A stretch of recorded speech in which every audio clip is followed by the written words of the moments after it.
नमस्कार दोस्तों, स्वागत है आप सभी लोगों का। आज की जो कहानी है वो एक सत्य घटना पर लिखी हुई है।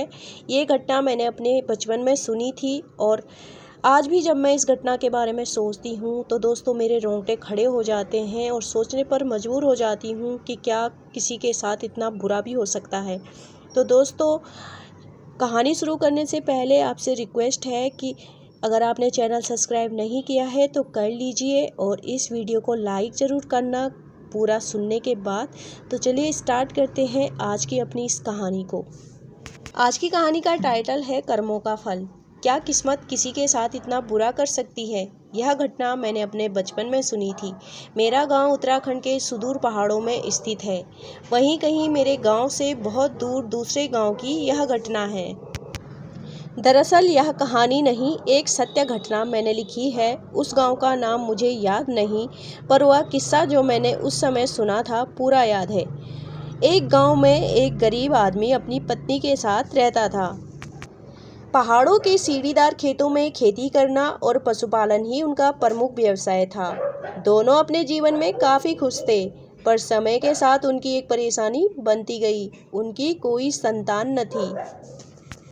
लंबे समय तक उन्हें उम्मीद थी कि एक दिन उनका बच्चा जरूर होगा, पर काफ़ी साल बीत जाने के बाद भी जब उनका कोई बच्चा न हुआ, तब उस आदमी की पत्नी ने कहा कि आप दूसरी शादी कर लीजिए, क्योंकि बात पुरानी है और लोग पुराने ख्यालात के थे। आदमी ने भी अपनी पत्नी की बात मानते हुए संतान प्राप्ति के लिए दूसरी शादी कर ली। अब वह तीनों काफ़ी प्रेम और अपनेपन से रह रहे थे। उनमें काफ़ी सौहार्द था। कुछ समय बीत जाने के बाद उसकी दूसरी पत्नी गर्भवती हुई। अब उन तीनों की खुशी का कोई ठिकाना न रहा और बड़े आश्चर्य की बात थी कि नई पत्नी के गर्भवती होने के कुछ महीनों बाद ही उसकी पहली पत्नी भी गर्भवती हो गई। यह बात कुछ अजीब थी, पर अब तो उनकी खुशियों का कोई ठिकाना ही ना रहा। तीनों काफ़ी खुश थे।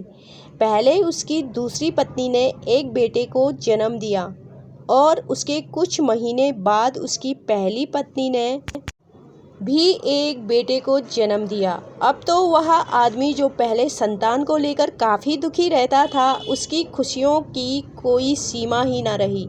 इस वाक्य से गांव वाले भी आश्चर्यचकित थे, साथ ही उन लोगों के लिए खुश भी थे, क्योंकि वाकई इससे पहले उनकी ज़िंदगी बहुत दुखी थी।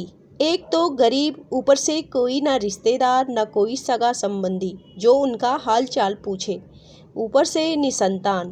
पर अब तो लग रहा था कि भगवान ने उसे छप्पर फाड़कर खुशियां दे दी। सब कहते किस्मत हो तो उस आदमी के जैसी, पर बहुत जल्द उसकी खुशियों को नज़र लगने वाली थी और उसकी ज़िंदगी में बहुत बड़े तूफान आने वाले थे, जो शायद उसकी खुशियों के साथ साथ उसकी ज़िंदगी भी लीन करने वाले थे। किस्मत को उसकी खुशहाल ज़िंदगी मंजूर न थी, इसीलिए तो उसकी पहली पत्नी की मति मर गई और वह उस आदमी की दूसरी पत्नी और बच्चे से ईर्ष्या करने लगी। हालांकि उसने कभी इस ईर्ष्या को जाहिर न होने दिया। वह पहले की तरह उनसे प्रेम और अपनेपन का दिखावा करती रही, पर उसके दिमाग में कुछ और ही चल रहा था, जो शायद आगे जाकर उसके लिए ही घातक होने वाला था। एक दिन उस आदमी की दूसरी पत्नी यानी कि उसकी सौतन अपने बच्चे को दूध पिलाकर उसे सुलाकर खेत में कुछ काम करने के लिए चली गई। इधर उसे मौका मिल गया। उसने बच्चे के नाक मुंह बंद करके उसे मार डाला। जब उसे विश्वास हो गया कि बच्चा मर गया है, वह खुद खेत की तरफ चिल्लाते हुए भागी और अपनी सौतन से कहने लगी कि तेरा बच्चा ना तो सांस ले रहा है, ना ही उठ रहा है, पता नहीं उसे क्या हो गया है। उसको मामला समझने में देर न लगी। वह समझ गई कि आज जरूर इसने मेरे बच्चे को मार डाला है, क्योंकि बच्चा ना तो बीमार था, ना ही उसे कुछ समस्या थी। अच्छा खासा सुलाकर तो आई थी। वह रोती बिलखती खेतों से भागती अपने बच्चे के पास आई। उसे उठाकर जगाने का प्रयास करने लगी, पर बच्चा मर चुका था। बच्चे का अंतिम संस्कार किया गया। लोग कानाफूसी करने लगे कि सब उस आदमी की पहली पत्नी का किया धरा है। दूसरी पत्नी का मन अब वहाँ रहने का बिल्कुल न था। सो वह अपने मायके आ गई। पहली पत्नी कहीं न कहीं बड़ी खुश थी, क्योंकि जो वह चाह रही थी वह हो गया था। आदमी बड़ा दुखी था। उसकी पत्नी उसे विश्वास दिलाती रही कि उसने कुछ नहीं किया है। अब आदमी, उसकी पत्नी और उसका बेटा साथ थे। कुछ ही महीने बाद उसका बेटा बीमार हुआ और मर गया। इस दुख को वह आदमी बर्दाश्त नहीं कर पा रहा था। ऊपर से उसकी पहली पत्नी ने जो कांड किया, उसकी चर्चा भी हर तरफ थी। अब तो लोग और बातें बनाएंगे और बदनामी होगी। ऊपर से अपने बच्चों को खोने का दुख। उसको यह सब चीज़ें चैन से जीने नहीं दे रही थी। वह इतना व्यथित था कि एक दिन हरिद्वार गंगा स्नान का बहाना बनाकर घर से निकला और गंगा में ही उसने अपनी जल समाधि ले ली। वह भी मर गया। यह बात लोगों ने उसकी पत्नी को बता दी। अब वह अकेली रह गई। वह पछताती रह गई, पर अभी उसके कर्मों का भुगतान बाकी था। परिवार के इंसान तो रहे नहीं, पर उसने जो गाय भैंस पाली थी उसके साथ बच गए।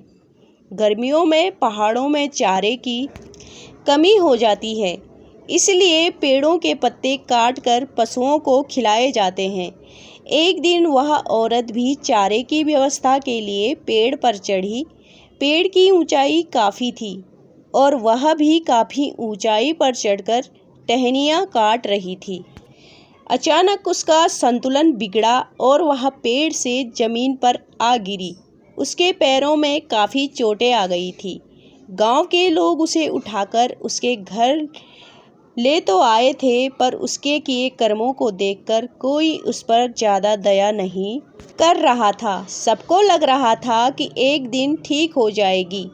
अब वह सिर्फ चारपाई पर पड़ी रहती, चिल्लाती रहती, रोती रहती, पर कोई भी उसकी मदद को न आता। वह काफ़ी कमज़ोर हो चुकी थी, क्योंकि उसके कोई रिश्तेदार भी नहीं थे, न उसके मायके वाले थे जो उसकी मदद को आते।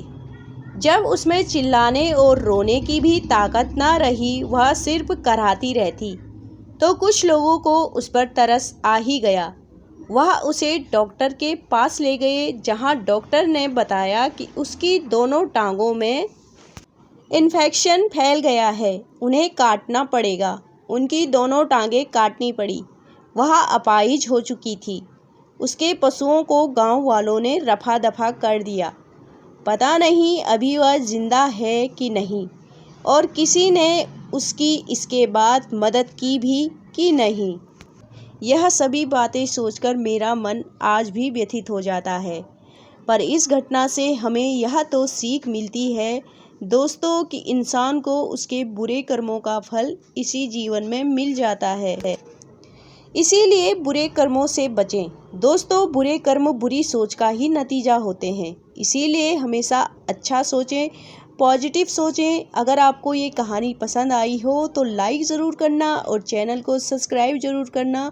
मिलते हैं अपनी अगली नई कहानी में दोस्तों।